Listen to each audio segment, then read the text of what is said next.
What is going on, YouTube? What is going on, Kansas City? And what is going on, everybody? Hopefully everybody in the back over here can hear me. This is the Beat of KC, and I want to welcome everybody to the show today. This is the Kingdom Crew podcast. I have Michael Darcy on with me. Go check out the YouTube channel, the KC Sports Report, and I have Josh Fan on, who literally does everything imaginable. What is going on, guys? Doing well. Not much. I'm super excited to talk about the final roster cuts and the new Kansas City Chiefs of 2021. You don't sound very excited. Let's try that again, Josh, who also has a YouTube channel. Let's try that again for your excitement for the 53. Well, I don't want to be too loud because there's people sleeping around here, but I am excited to talk about the new look Kansas City Chiefs of 2021. I was going to say, Lucas probably woke up his son and everything. Yeah, I'm going to have to tone it down a little bit too. My bad. My bad. All right, guys, I'm ready to get into this. I really am. Whiskey talks. All right, continue. It does. Cheers, everybody. But you guys, how many podcasts did we do? Probably at least 3, I would say, where we really dove in and talked roster. And now it's come to realization where we are seeing who actually made this team. We're seeing the 53. It's funny. It's funny, Lucas, because I was kind of thinking about it earlier today just on my own. It's funny because I was wondering how many more times I could talk about Michael's boy, Cornell Powell, not making the roster every podcast episode. Put that guy in a body cast. He gone. Yeah. I'm telling you. Well, he did latch back on the practice squad, and I'm sure we'll talk about it later and give our thoughts. But I was glad to see him stay with the team because I was worried there for a second maybe someone else likes the upside and picks him up. But since you brought it up, I'm not necessarily going to dive right into the practice squad yet, but I brought this up. I can't remember who it was with the Arrowhead Live guys. I jumped in after the preseason game. Hold on, by the way. Arrowhead Live, let's give props to them for being early on that Willie Gay thing. I know a lot of people were destroying him. Yeah, they were destroying him, but he ended up being right. And I said, and I never criticized him, but I did say when you say something like that, you got to be 100% sure. And it looks like they were because that's what ended up going on. But they must have a pretty good source, is my guess, because I mean, like you said, they nailed it. So they got the cuts right too. Yeah. So I've been I was talking to I would say a group of the individuals in the post game. They hosted a Twitter. I don't know what the Twitter thing's called, but it was live. And basically I was talking to them about, do you guys feel that they tried to hide? Because I think you can, as coaches who've been in the NFL, especially in Andy Reid's shoes, who's been doing this for so many freaking years, you could probably see, after the first, however many practices, that Cornell Powell may have some. He had something for them to draft him, but I think he saw something that he's just like, I don't know if he's going to be able to make this team. Do you think at that point they came together and decided like we're not going to put enough film on tape to keep him on the practice squad? Because someone brought this up and I thought this was perfect. He did play with obviously Trevor Lawrence, who is down in Jacksonville.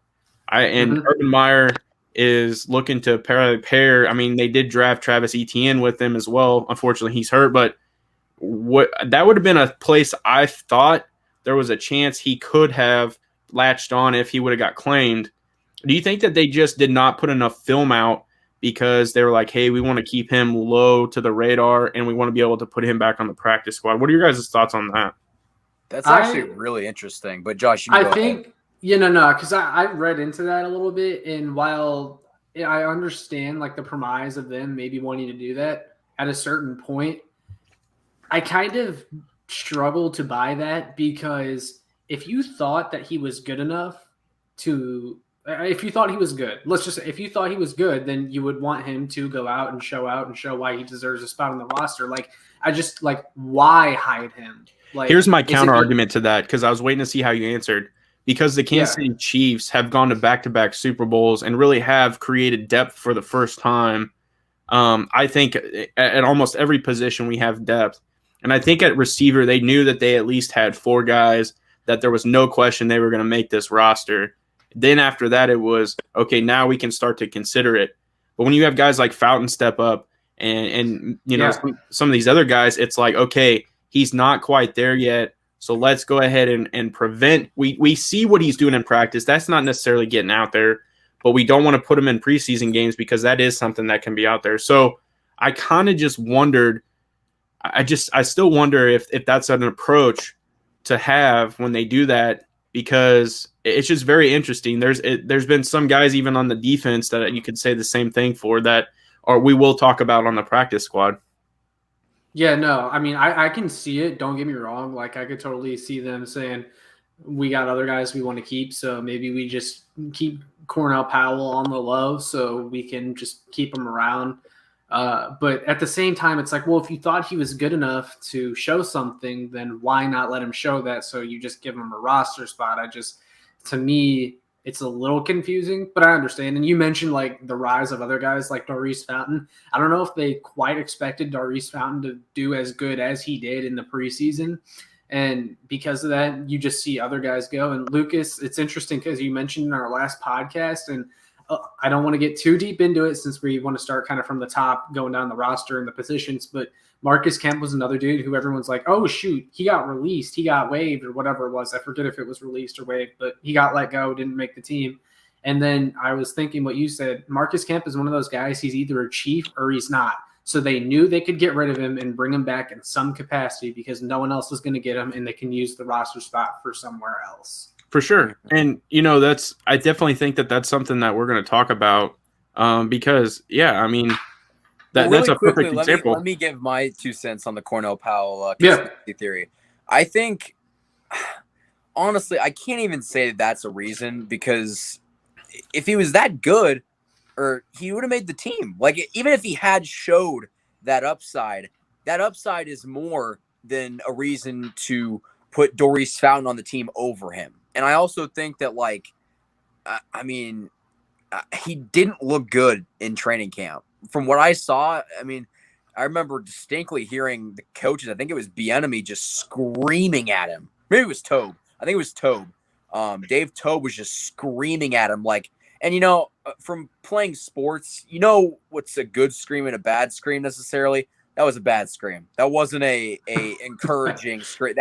That was a you're in the doghouse kind of scream. So, I think that they must have saw enough from him in that aspect. And I guess that he wasn't good enough on special teams for him to get a roster spot that way, because we've seen it before. If a receiver that gets drafted is exceptional on special teams, he's probably going to make the team. But I don't think that he was.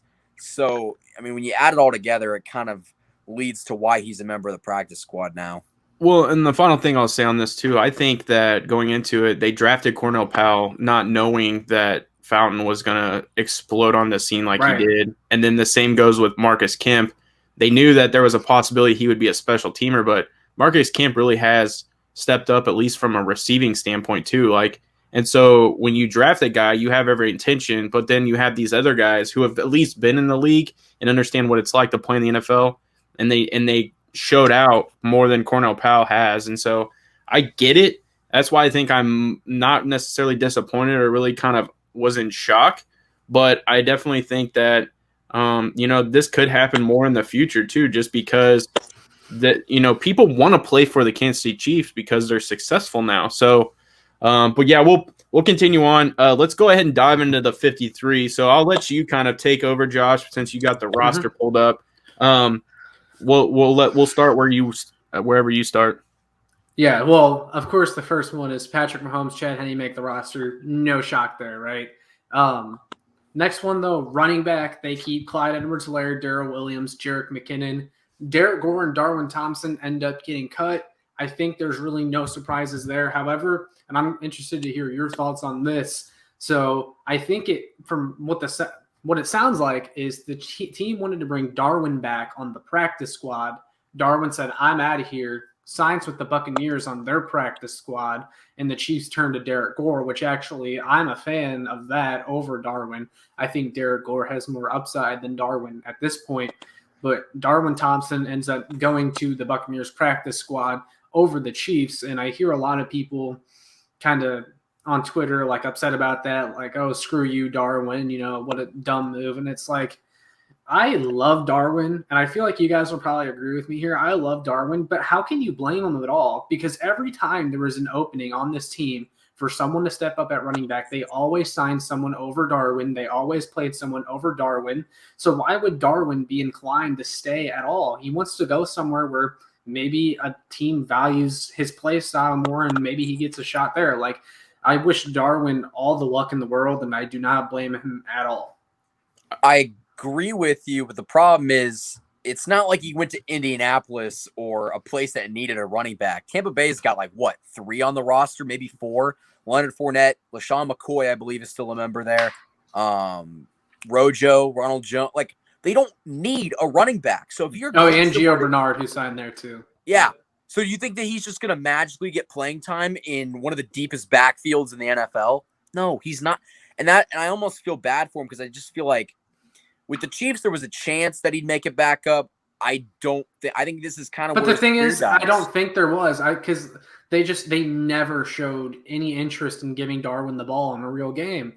So I think what his thinking is you look at Tampa Bay, and yeah, they're still loaded at running back. Most teams have a handful of guys at running back, but let's say attrition is to hit the Bucs running back room, then Darwin probably has a better chance to get playing time there in Tampa than the Chiefs when attrition hits the Chiefs and they need a running back. Because I think we all agree that, let's say Clyde and Daryl both get hurt. The Chiefs are going out and they're signing somebody. They wouldn't be bringing Darwin up.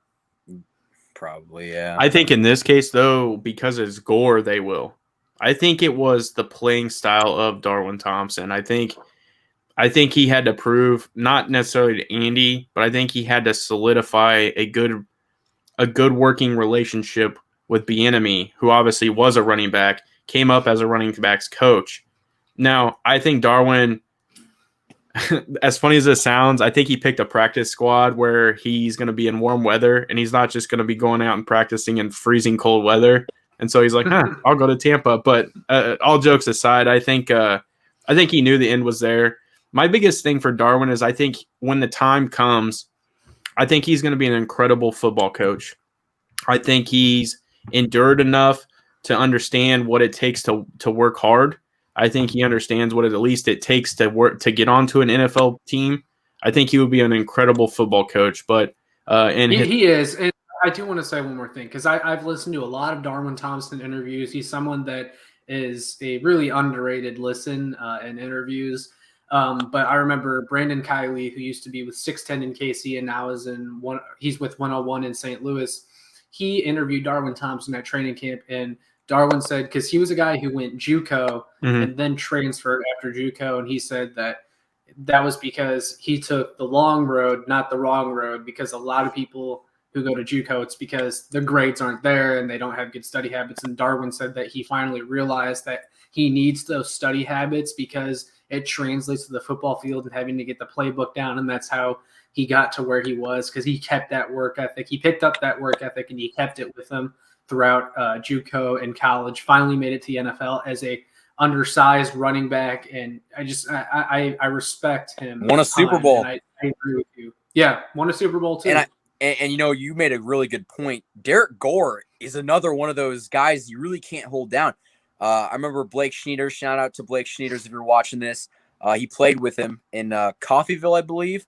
But, I mean, he was always working. And I think that is something that, I mean, if you work really, really hard the way that these dudes do, they're going to succeed in some aspect. And, I mean, heck, Derek Gore's on the practice squad with a chance to get called up at some point. So that's something. Go ahead. I know when you and I went, those two were still out there after practice with the jugs machine. I mean, both of them were. And like you said, you quoted multiple times that Darwin would stick after and just stay on the jugs machine. So the work ethic wasn't the question mark. I think it was the fact that it came down to capability. Like, this is the NFL. This isn't, you know what I mean? Like, they're looking to get the best. And it's not that he wasn't the best. He just, he couldn't perform to his size and things like that. I mean, I'll tell you what, if Darwin could learn how to block, that is what will get him to the next level. Because he tries that chop block. That's not going to work. You got to firmly, because, I mean, I know a lot of people are going to say, oh, he doesn't have the height advantage, which he doesn't. But at the same point, Neither did Maurice Jones-Drew. Yeah, and this is going to sound a little bit sus. I'm not trying to make it like that, but he's kind of a thicker dude. He's got some mass to him.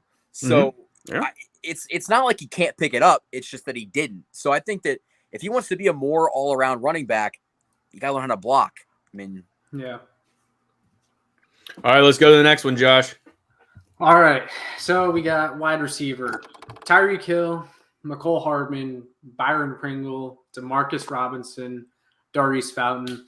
Now that we're actually talking about the receivers now, I got to say that it would be so much easier, these scenarios that we talk about, if the Chiefs would just cut ties with Demarcus Robinson. But we've beaten that horse to death. But Marcus Kemp ended up not making it. But now Tyron today went on the COVID reserve list, which opened up a roster spot for Marcus Kemp to come back. When Tyron is eventually let off that, I'm not sure what the corresponding move is going to be. But really gay. It looks like, I hope that's not the case. But Marcus Kemp is basically a part of that group now. But I'm super happy Darius Fountain made it, man, because he was my guy throughout preseason and training camp. We talked about him on here a lot. But Darius Fountain showed a lot. He earned a spot, and I'm glad that the Chiefs saw that and they let him on the team. And I think Darius Fountain is one of those guys they had to make a decision somewhere else, like with Marcus Kemp. And like we said, Lucas, he's either a Chief or he's not. So I think they found that an easy decision over Fountain, because I think the Chiefs probably knew that if they cut Fountain, that Fountain was not going to be available. I think someone else probably would have picked up Darius Fountain. But I just got to say, it's a great story because he turned a summer tryout into a roster spot on the Chiefs. Super happy for him.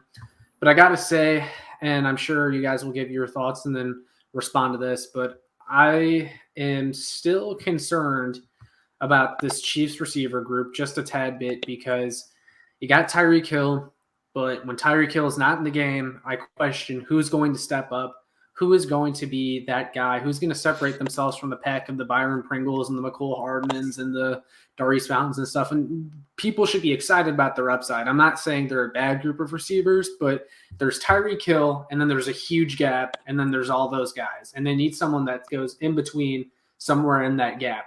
And someone that got cut from another team that I'm really interested in, and I'm probably going to record a video on this after we're done, but I would love for the Chiefs to bring in a guy like John Brown, who just got released from the Raiders. He is someone that, and I looked into it, he is only 2 seasons removed from being a 1,000-yard receiver. And at this point, I know the Chiefs would be looking for a traditional X receiver or someone like that, and that's not really John Brown. But at this point, you just need someone with proven production, because that's what this group lacks. It's proven production. And John Brown can give you about 500 yards and a few touchdowns, and I think that would be perfect for this group. Again, just 2 seasons removed from being a 1,000-yard receiver, and then his production went down in Buffalo, mostly because they brought in Stephon Diggs and Cole Beasley. So there's only so many yards to go around. And from what I understand, the Raiders didn't cut him necessarily because he was bad or anything like that. He wanted out. He wanted out. And the Chiefs would welcome someone who didn't want to be a Raider anymore, I think. But yeah, that's perfect. I would love to get your guys' thoughts on that. I know he's on the wrong side of 30, but you're asking him to come here for 1 year, and then maybe the Chiefs address wide receiver in the draft next year, and then they go from there. But yeah, your guys' thoughts? Go ahead, Michael. Okay, so I think that, John Brown would be a good addition, but I think Brett Veach and Andy Reid are really banking on McCole Hardman taking that next step.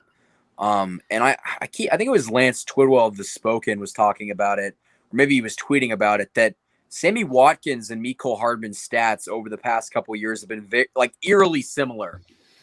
Which was kind of surprising, but Sammy Watkins was hyped up for this great receiver, this great number 2. But when you looked at it, Sammy was on the field a third of the time. That is something that I've realized is people kind of overstate the presence of Sammy Watkins, because we act like he's going to be so hard to replace his production, but his production really wasn't that much, and he was rarely ever on the field. But that being said, we can all agree that when Sammy Watkins was on the field, he's someone that draws attention. He is better than those guys, and he is a bona fide number 2 receiver, because there was a different feel to this offense when Sammy was healthy. They were more efficient. They were better. Sammy makes tough catches. He's reliable. He's not very durable, but when he's on the field and he's healthy, I think you felt a lot better about this receiver group. And now that he's not here, you don't feel as great about it. Yeah. And honestly, I think that's something that they're just going to have to deal with. I think Pringle could be a guy that gets a lot more touches this year too, but I think kind of when you look at all the other weapons that you don't really need as deep of a receiving core, especially if we see a 4 tight end set occasionally. Yeah, that's true too. I think I understand your reasoning for it, and I definitely understand a reasoning for making a video. But I think you answer your own question with a guy that you just talked about previously, and I think you're excited for. I think the guy you're talking about is Fountain. I would love that. And I think he does. I mean, and I literally just talked to CJ from Arrowhead Live about this. I think Fountain, now that he is comfortable knowing he made the 53, I think the pressure of going out and performing every single time in the preseason is gone. And I think that pressure is gone. Now he can go out and just play. And I think that's where you're going to see Fountain really even take it to another level because he's comfortable. He knows that he's on this team. I also think that the reason why we don't necessarily need a John Brown is because we also kept Jody Fortson, who I would consider a hybrid, and can also kind of not necessarily fill that speed role, but could fill that role as far as getting the 500 to 600 potential. I saw a joking tweet today. Watch him be inactive on week 1 just because. But I could see him easily going and getting 500 or 600 yards. And so I think they have those guys on this team. And I think that, and like I said in the very beginning with Powell, I don't think they envisioned him stepping up the way he did, or even Fortson. I think these were just surprises that they were happy with, and they had to make tough decisions. Well, and look at this. I mean, Maurice Fountain did what he did with Shane Buechele throwing him the football. Give him Patrick Mahomes, we're going to see some fireworks. I agree. And I hope you guys are right. And like I said, fans should be excited about the upside of guys, especially Fountain. But I just don't know if it will come to fruition quick enough for me to be comfortable. And Patrick Mahomes, like I've said, you got this brand new offensive line, rejuvenated Patrick Mahomes coming off a Super Bowl loss with something to prove. You want to give him the best receivers possible. Yeah. And right now, I could also see Fountain getting kind of buried in the receiving core. I could see him not touching the field a lot because even though you've got, in our opinion, I guess, a lack of receivers, I could still see him getting buried behind the Mecoles and the Demarcus Robinson, who insists on getting playing time, and Byron Pringle. I could see him getting buried under the list of all those receivers. But if that is the case, it would mean those other guys probably stepped up, which in that case, then I guess I can't complain too much. I'm just worried that there is that possibility that all of them or none of them take that step. Yeah, I mean, I get the concern, but I think one of them will surprise, and I think that's the reason why they did what they did. And the Honey Badger called out. Who did he call out today on Twitter? Basically, it was Ron. He basically said Ron was arguing that they should have kept Tim Ward, and he's like, well, he's like, you don't know what you're talking about then, or whatever. And basically, I mean, Ron Cope. Oh, basically with Arrowhead Pride. Yeah, basically what he was saying is let the coaches who've been doing this forever make those decisions because they did it for a reason. And I think that bodes well for exactly what we're talking about with the receiver position. I don't think they would have kept these guys or sold these guys if they didn't believe in their ability. So I'm excited for it. I think, I'm completely satisfied. I think Marcus Kemp is going to be that floater, though. Even, there's a chance he could even just get dumped off the roster because once the Honey Badger comes back, because they ended up reporting he was vaccinated, so he will. If he's asymptomatic and everything, he'll come back before that first game and be ready to go. So, Kemp could be on the roster to practice and then go down to the practice squad. They may cut one of these other guys on the practice squad. So it'll be interesting to see. Yeah, definitely. That being said, though, I guess we can move on to the tight ends, and we did kind of talk about that a little bit, mentioning Jody Fortson, who I'll talk about in a second here. But obviously, the 4 tight ends are Travis Kelce, Blake Bell, Jody Fortson, Noah Gray, and it is nice to finally see it official that they're keeping 4 tight ends. We dreamed about it for a while. We talked about the 3 tight end sets that the Chiefs have now made 4 tight end sets, that 14 personnel, and that one play they scored the touchdown on with Blake Bell in that last preseason game. It's fun to watch, but real quick, I just want to clear the stage for Jody Fortson because I'm so happy this guy made the roster, man. And everyone has that one guy that they're pulling for to make the roster, and they're waiting to see, chomping at the bit, is Jody Fortson making it? I think the entire Chiefs kingdom was waiting to see Jody Fortson make the roster, and then we all saw those tweets that Jody Fortson was going to be in the Zoom call after practice, which is a good sign that he had made the roster. And then he says that, yeah, he made it, and all the reporters are congratulating him. He gets emotional, borderline tears coming out of his eyes about making the roster. And it's just cool because he has such a great story coming from Valdosta State College, which is not Division I. I mean, it's been a long road for him, and he said it himself. And then also another cool thing that I learned is that he found out he made the team from Patrick Mahomes walking up to him and congratulating him, saying that he made the team. And I just love that, not only because it shows how great of a leader Patrick is, but it shows, I think, that Patrick is in that room when they're making these cuts and saying, I want to keep Jody Fortson, keep that guy. I like him. And to me, that's music to my ears. And I'm just happy Jody Fortson made it. The Chiefs are the best run organization in football. Period. I kind of low key wish they would have let Travis do it, just because Travis Kelce actually went on to, the punter for the Colts. Pat McAfee show. Yeah, I went on the McAfee show yesterday, and they had him on for about 15 minutes. And at one point, he does say, the 4 tight ends, and he's like, "We're ready to roll." And you could just sense that he was happy that all 4 guys made it. And I thought it would have been pretty cool because I think Fortson looks to. I mean, you would see him in the back pocket of Kelce on the sideline, so I think he looks up to Kelce. I mean, great gesture from Mahomes, but I think Kelce would have been excited too. It was incredible, and it was humbling to hear, not to get off on a rant or anything, but to hear him actually talk on the McAfee show, because how humbling he is, because, he was, 5th overall in the top 100.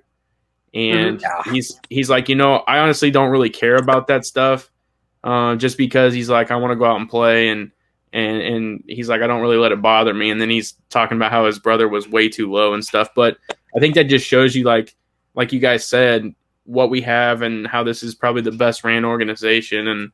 And just people want to come play here because of that. So, yeah. Yeah, your thoughts, Michael? I mean, honestly, Jody Fortson, I'm really glad that he made the team. I thought that he would. But, it kind of makes you think not just about football. How hard it is to be a guy that gets called in for, a job, and you're not somebody that is a guarantee to make the job, but you fight your way up and you finally make, that kind of stuff. It's always, a fan favorite, and it's always, a good story. And I think that the story doesn't end. I mean, he's going to have a chance to be productive this year, and he's just going to add to the book, I guess. Man, he said fire tonight. I just want to say that. Yeah, and he said in his interview, and Lucas mentioned it a couple minutes ago, they asked him if the Chiefs asked him to split out to play a wide receiver, could he do it? And he said, yeah, I'll do it. Heck, they could ask me to play long snapper, and I'll do it. And he said that he can play some X. He said he can play in the slot. And that's interesting to hear, and I'm excited to see what they have in store for Jody Fordson, because I've said it for the longest time that he just has such a unique skill set that it would be a crime not to take advantage of it, and that kind of size. He is a huge mismatch for defensive players. He's 6'7" too. Yeah, he's 6'6", 6'7". He'll be on special teams too. He'll probably be the gunner. Yeah, no, and he's an underrated gunner too. But if anything else you guys wanted to add to the tight ends, I mean, Noah Gray, we'll see how he develops the season. I thought he was going to have a little bit of a bigger role than he did in preseason, but maybe it ramps up throughout the regular season. And then Travis Kelce and Blake Bell, I mean, there's not much to be said. Gray had about the impact in the preseason that I would have liked to see out of Cornell Powell. Yeah, I agree. Anything else from you, Lucas? I think, we know how Spags approaches the defense with letting young guys kind of develop and learn, and then that second year really kind of take the reins. I think they're taking that approach now. Again, that we have depth, they're taking that approach. Will he get some playing time? Most definitely. But are they going to let him just go out there and ball out the whole time? No, I think they're going to let him learn what it's like to be an NFL player, an NFL tight end, and then next year he might actually be. I mean, Blake Bell may not be on this team, and then he's truly that number 2.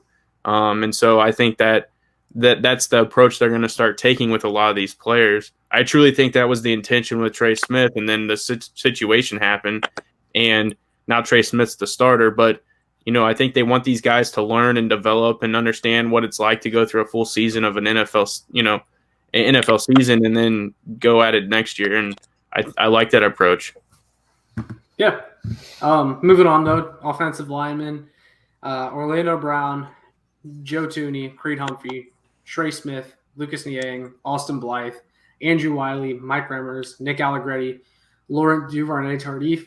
I will say I'm not surprised by any of the guys that they kept. And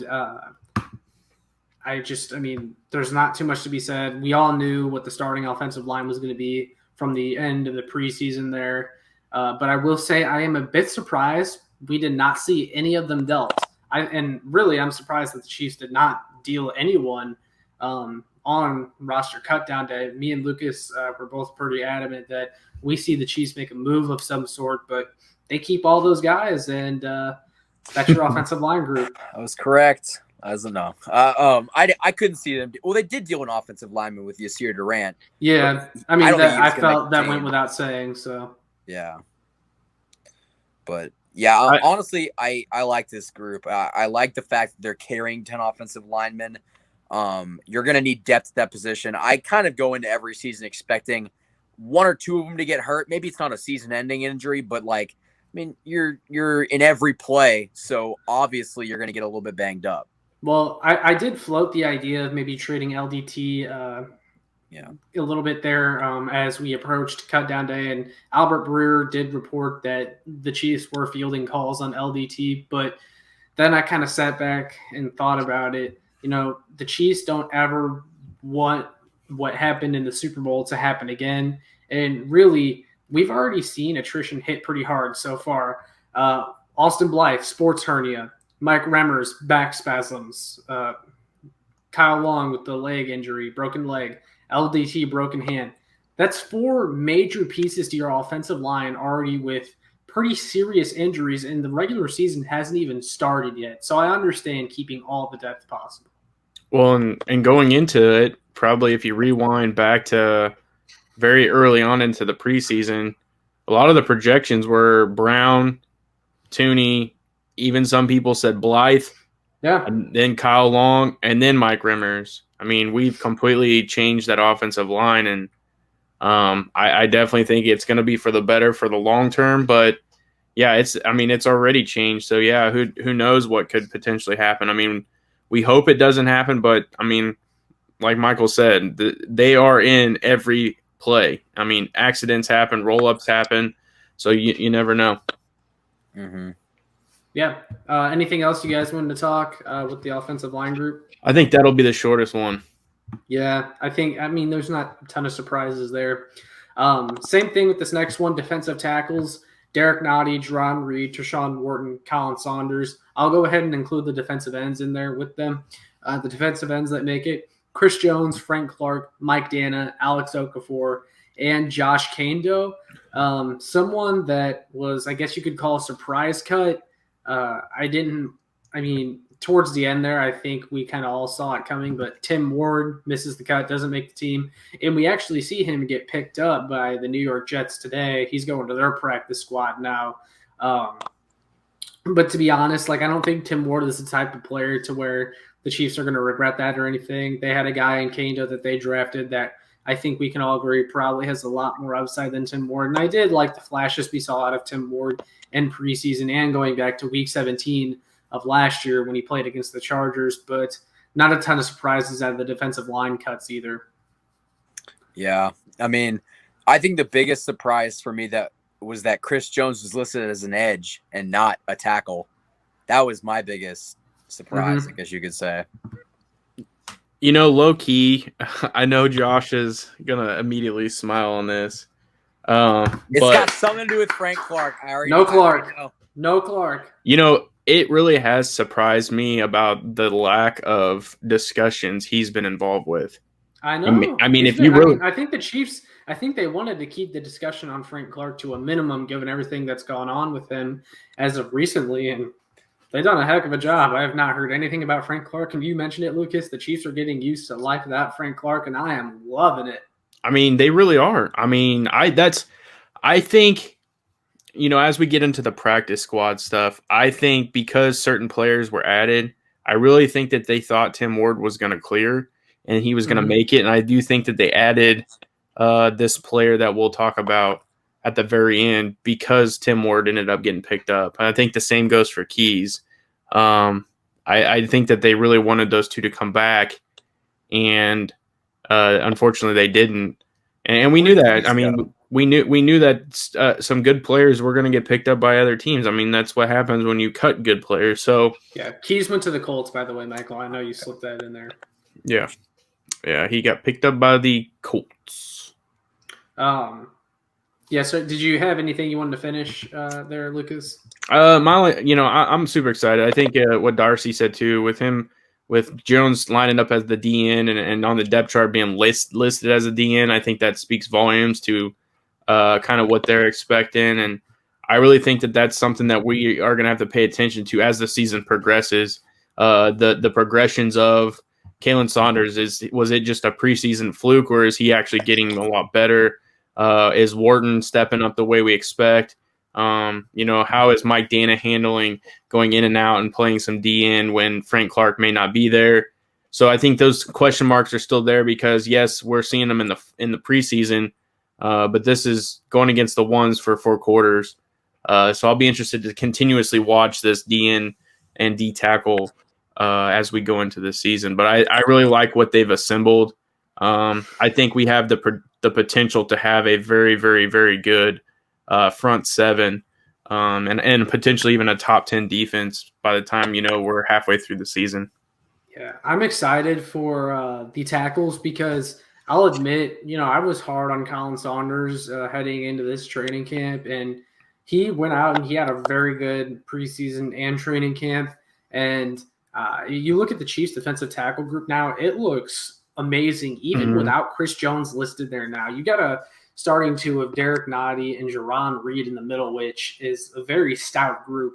Derek Nottie, we all know he's going to be your best run stopper in the middle. And then Jerron Reed has the tools to be a good run defender, but you also brought him here to give you some interior rush while Chris Jones transitions out to the edge. But then you look, Tershawn Wharton, we all love Tershawn Wharton. I think we all expect a pretty big jump from him as he starts to develop his pass rush arsenal and have a counter for guards. But now that you have Colin Saunders in there too, Jerron Reed and Derek Nottie, when they're taking a break and it's been mentioned on the broadcast before, when they're out of the game and then you have Tershawn Wharton and Colin Saunders all juiced up, ready to go out there, I mean, these tired offensive linemen are going to be like, oh my God, the Chiefs they just keep coming with these athletic monsters, and it's going to be hell for other teams to deal with.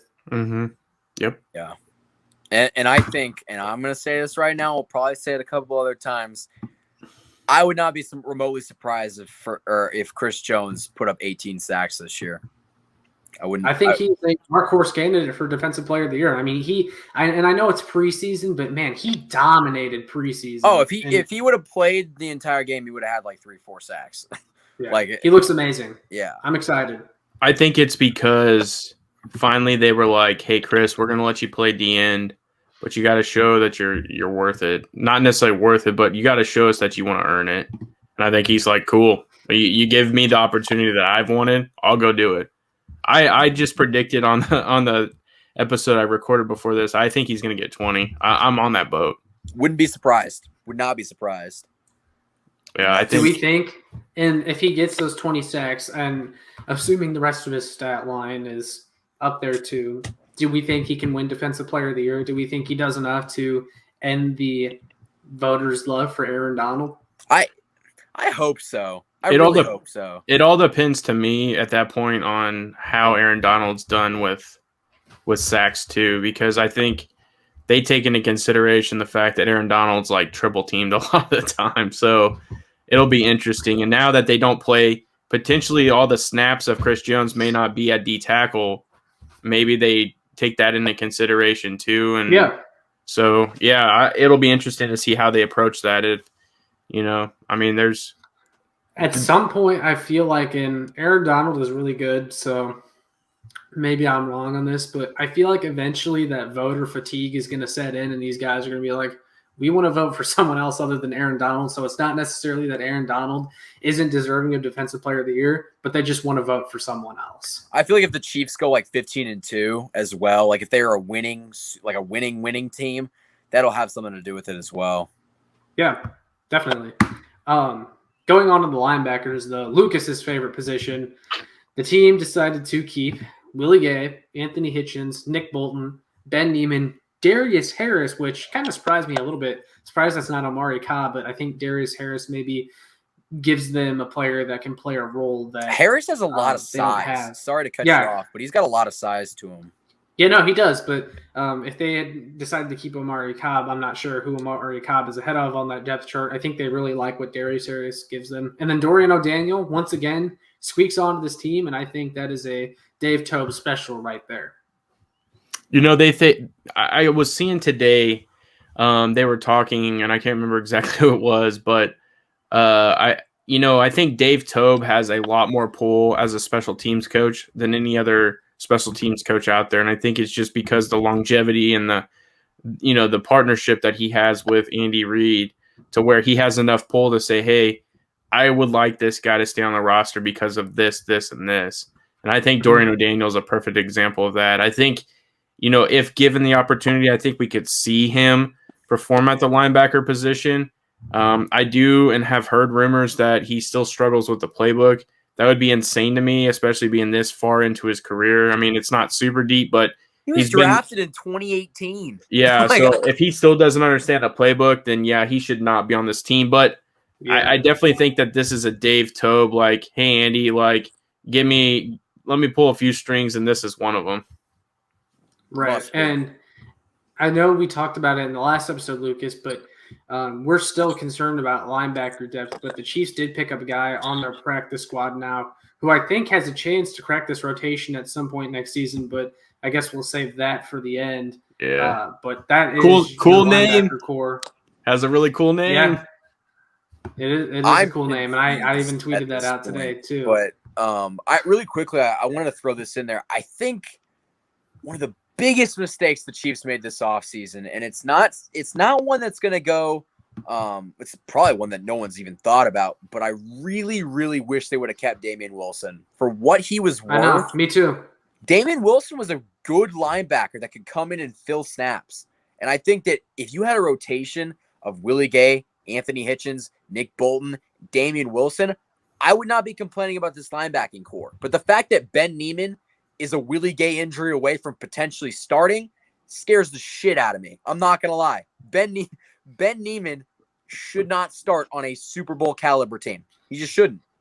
Yeah, no, it's a valid concern, and I would have loved for them to keep Damian Wilson too, especially because he signed with the Jacksonville Jaguars for dirt cheap as well. Mm-hmm. But, I mean, it is what it is, I guess. We'll see what they do. I think this is Nick Bolton's time.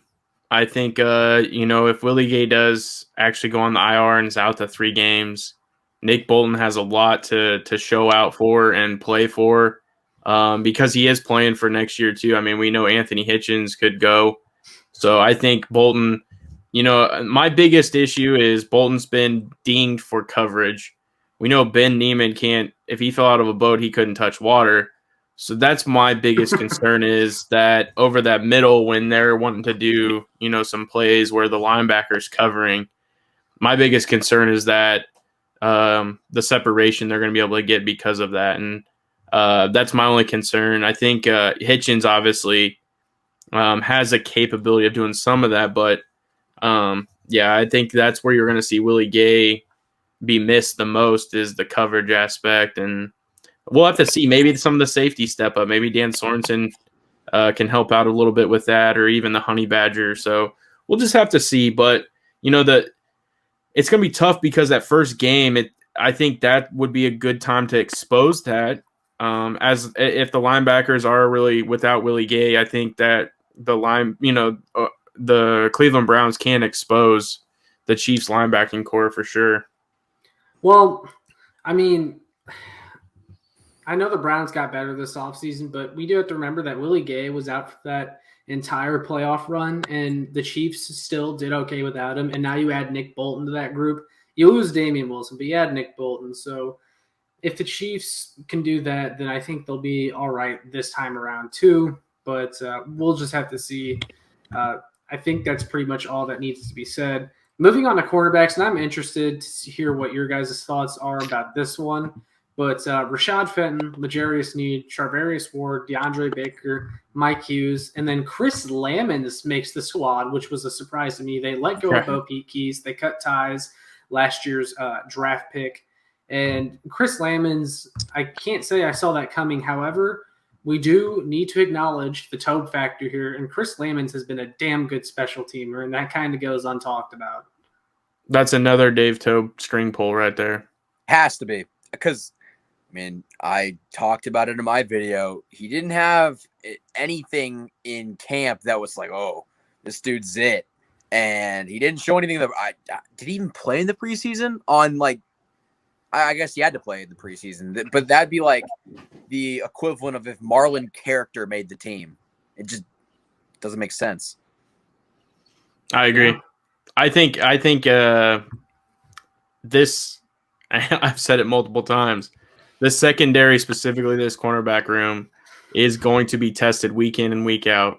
I mean, I think if you found a way, I'm sure there's a stat out there to who has the toughest schedule from a cornerback position. I think it would be the Kansas City Chiefs this year. I think just top to bottom, the whole roster or the whole schedule, it is a very competitive receiving duo matchup for this and the cornerbacks. I like everybody they kept. I would have loved to see Key stay instead of Lamons, but it is what it is. Maybe even put Devin Key as a defensive back and get him on the roster that way. Mm-hmm.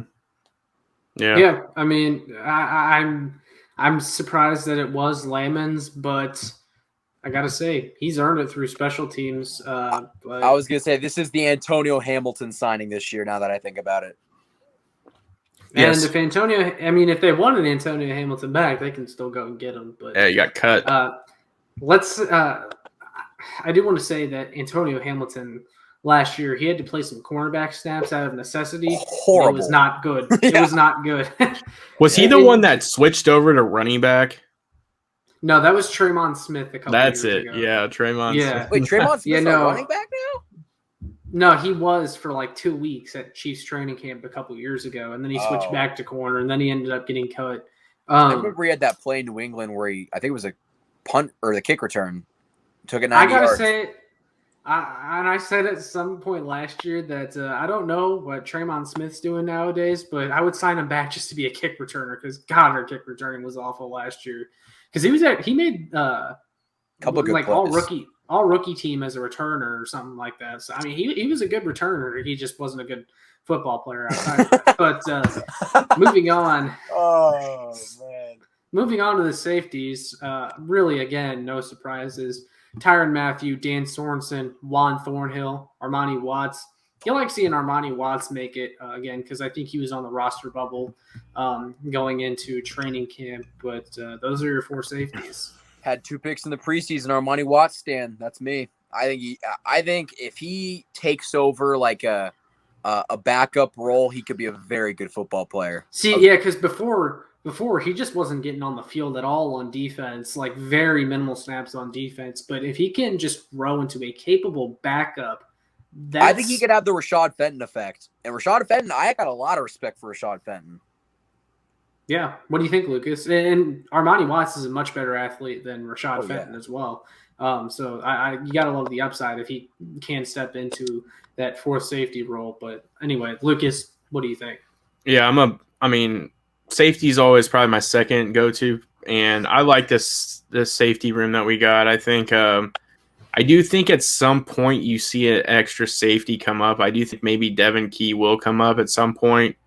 Not saying that he had a great preseason. I mean, you guys know I was a big fan, but from a realistic standpoint, he did have some moments where it was like, yeah, we see why he got cut. But I do think that they're going to definitely at some point have to add another safety.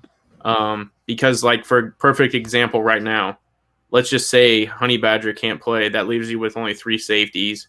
And I think to me that's a little concerning too. So I could see another safety being added. But, they did add 2 of them to the practice squad. So they see something in those guys. But I really like everything. I like Armani Watts. I liked him coming out of college.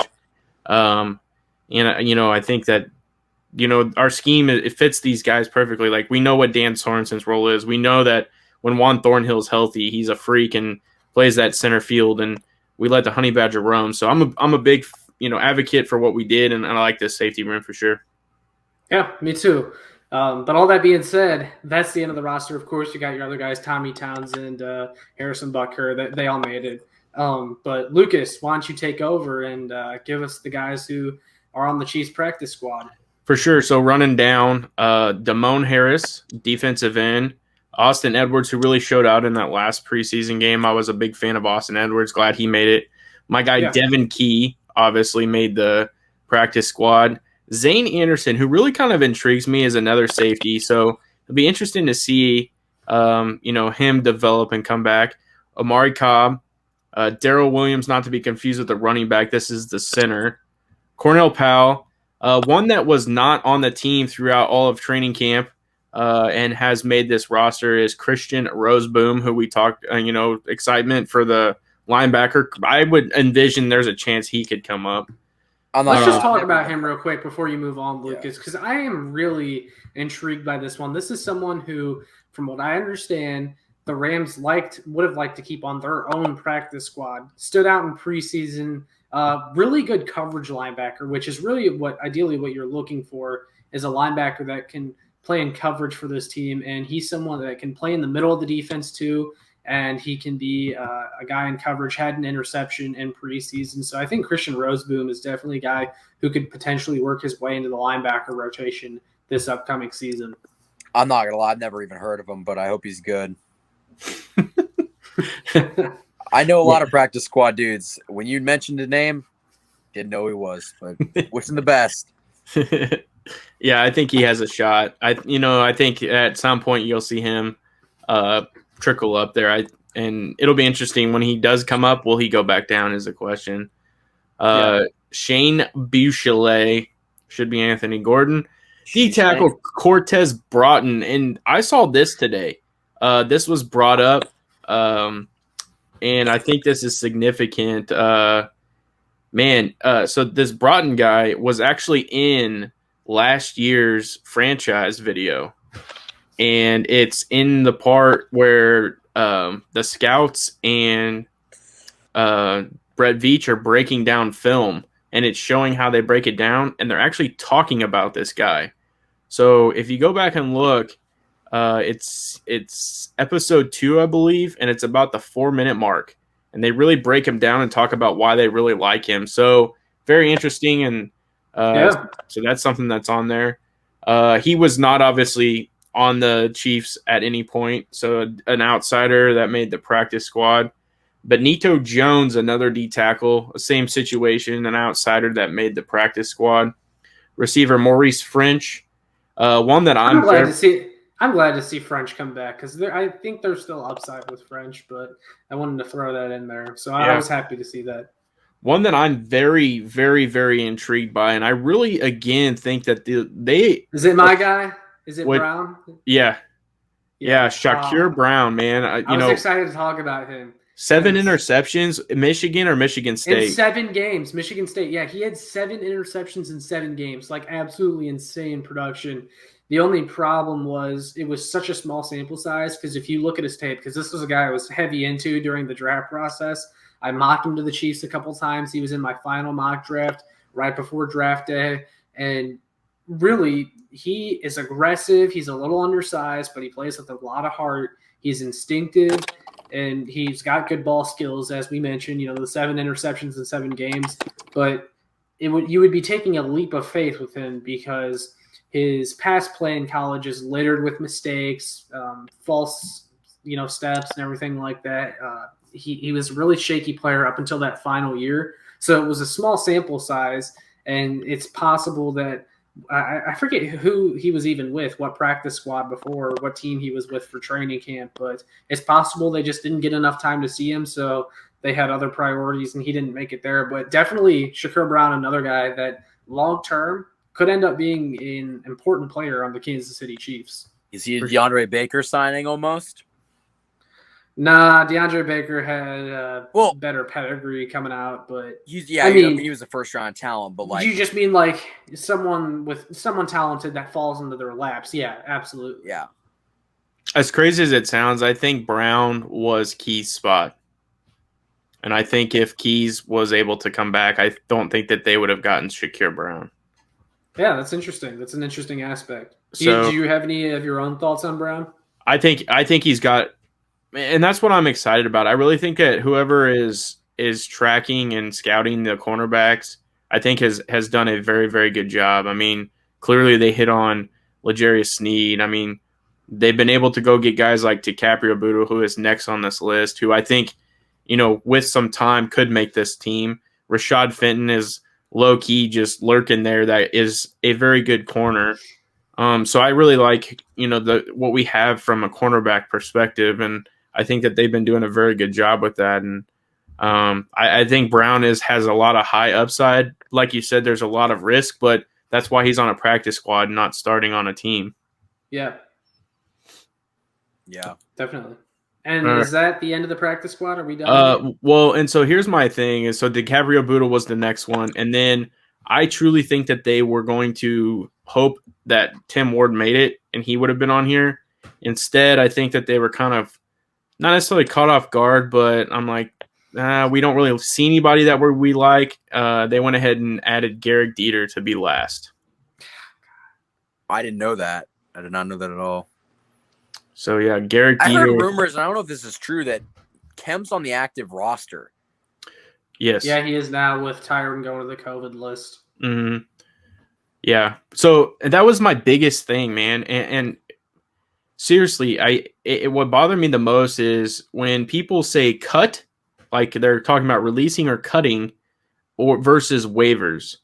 And I think that the two terms were tossed around very loosely yesterday when on Twitter, and really kind of how people were saying it.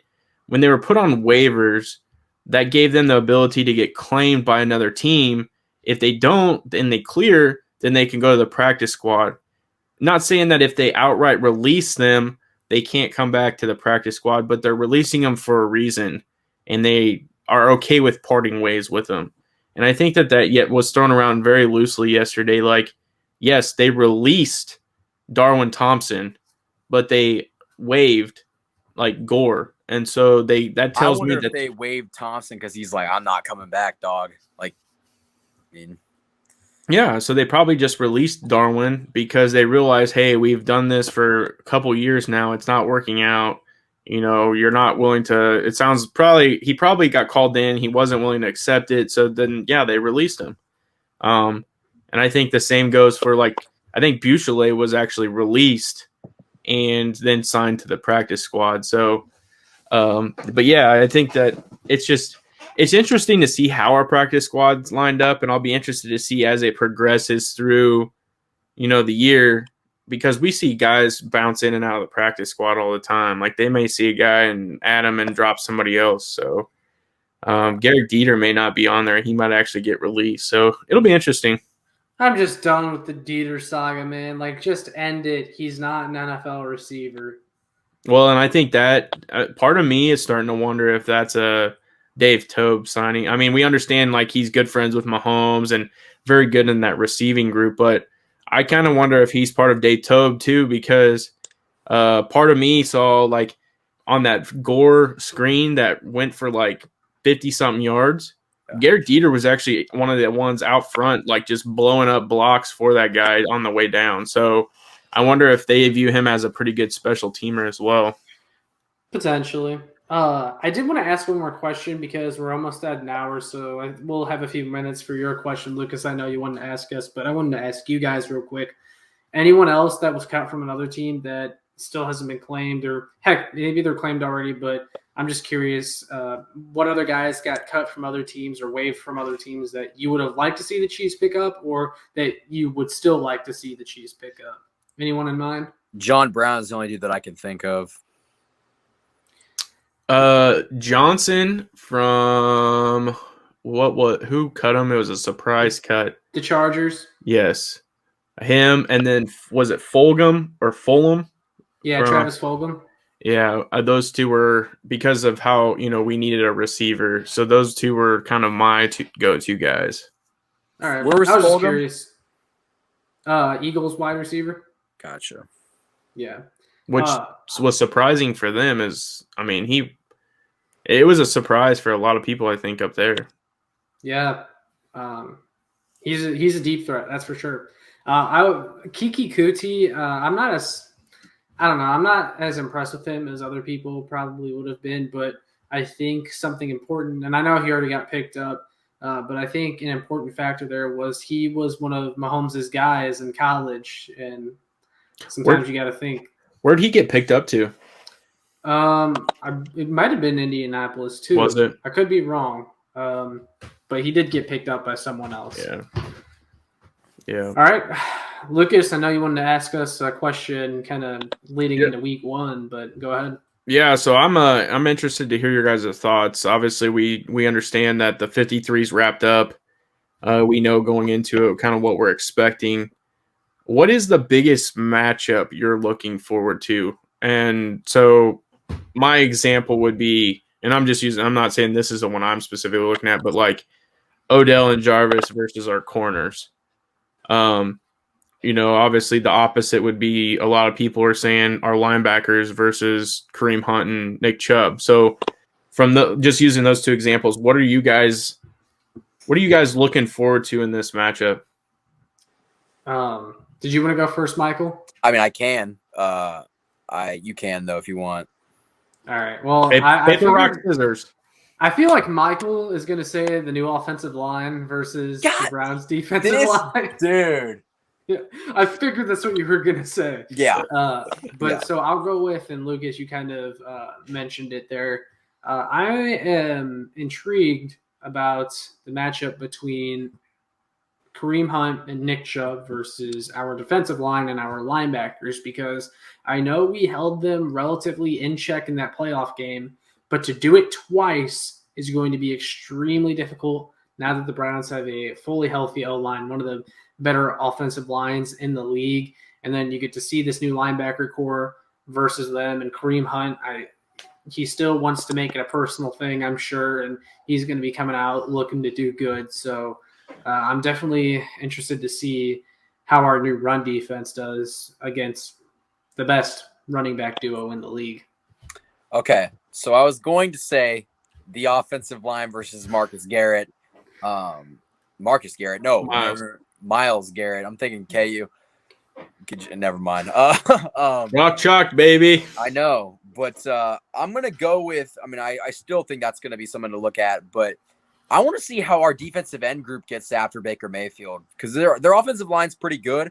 But I think that, if they got to double team Chris, Jerron Reed is going to have a chance to exploit their offensive line. And who knows, maybe Frank Clark decides to play some football and he might do something as well. I mean, I think that, maybe even Mike Danner. You know what's going to happen, Michael? He's going to get a coverage sack in the fourth quarter of the game, and everyone's going to say Frank Clark is back. If he gets like 2 or 3, that'd be pretty He's got to take not happening. Because you know what? You know how many we're going to go down a Frank Clark rabbit hole. Got to get down the Frank Clark rabbit hole. Do you know how many times, and we're going to see it, you know how many times last season before a game I would see someone on Twitter say, I feel a big Frank Clark game coming, and it just never happened. I'm like, you guys have got to give up on that. It's not happening. Guess what you're gonna get from me on Twitter this year? You should tag Lucas- Josh in every single Lucas- single tweet. Just tweet a GIF of a shark like right before the game. That's all. There- Yeah, There's blood in the water today, boys. God, I hate that. Oh man. Well, Could you guys, imagine if Frank Clark got like 15 sacks this year? I mean, as crazy as it sounds, I really do think that is realistic because, and it's not to his ability what we've seen. It's because of what this new defensive line opens up. Correct. I think that because the offensive or the defensive line has gotten that much better, I think that there is a chance that we see better production from him just because of that. I think 15 is a stretch. 10 would be kind of I think 10 is realistic for him. I really do. Because there's been a few times where last year he probably could have gotten to that point, but he just couldn't take the quarterback down. And so, yeah, I think that there's going to be that opportunity for sure. I think for him, it's just he's going to have to succeed in that position. Right. I'll flip the question back to you though, Lucas. What matchup are you looking forward to? And then we'll wrap it up. Honestly, the reason why I brought the linebacker one up is because that's the one I'm looking forward to the most. I think the reason, because you answered that, I'll give you another one. But the reason why for the linebackers is just because if Willie Gate is out, you're putting a lot of expectations on a rookie to go out there and handle two very, very good running backs. We understand Anthony Hitchens is still going to be there, but I mean, we know that Nick Bolton's going to have to step up unless Ben Neiman takes his, God dang. But that is going to be something I would watch. And then, but in all honesty, I think for me, it's going to be our receivers against their corners and their newly added defensive, DBs, because they went and added Troy Hill. They added Johnson both of them from the Rams. And then a lot of their former first-round picks are starting to come back. So as of right now, they are fully healthy, and I think their secondary has gotten tremendously better. Do I think they're going to be able to contain Tyreek Hill and really kind of put him on a leash? No, but I do think that they won't be able to stop Hardman either. But if he can't catch the football, there's no point. I mean, yeah, sorry. No, you're good. I mean, that's restarting the season. And yes, it could be right. It could be. I mean, that's what's going to be crazy about this whole thing. I really think he, early on we were talking about how Hardman should have to step up and do all this. I'm not even about that anymore, man. If Fountain starts to play, man, I give that dude a contract, like a legit contract, and that's what I'm gonna be paying attention the most. Honestly, is it? And do I think he's gonna be blowing people away the first game? No, but if he progressively by like week 5 is getting like 5 to 6 catches, or we'll even say 4 to 5, that's noticeable. And that's what I'm going to be paying attention to. Yeah, I agree. And I would be happy to see that because I'm a huge Fountain fan. But all that being said, Lucas, you want to go ahead and wrap it up for us? Yeah, I think we covered enough. Went an hour and 8 minutes. Hopefully you guys got enough content from this. We really appreciate you guys checking it out. I said, real quick, I mean, for the record, I feel like this is probably one of our best shows yet. Yeah. Mm-hmm. Yeah, and I drink a lot of whiskey, so maybe I need to do that more. But I do appreciate you guys checking out, obviously, what we got going on the Kingdom Crew. This is by far one of the most fun, and I look forward to this every time we do it because it really is a lot of fun. So we appreciate you guys checking out the Kingdom Crew podcast. Go check out Michael's YouTube channel. Go check out Josh's YouTube channel. Guys are absolutely killing it. And I think what's unique too, I want to put that in there, is yes, we come together, we collaborate and do this, but we also find unique ways to kind of separate ourselves and go make our own. And I think that's what's good too. So we really do appreciate the support. I don't want to say it, but I'm going to say it. I feel like I was going to say One Direction. We can be the Beatles. Wait. Think of like Migos, right?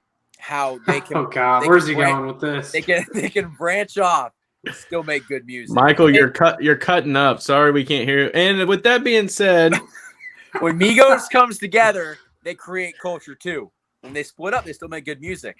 And I'm done making analogies for tonight. Thanks for watching the show, guys. Drake's better than Kanye. All right. With that being said, never. Well, With that being now we're said, gonna get a guys, bunch of dislikes. we appreciate it so much. And as always, we appreciate you checking out the Kingdom Crew podcast. Have a good evening.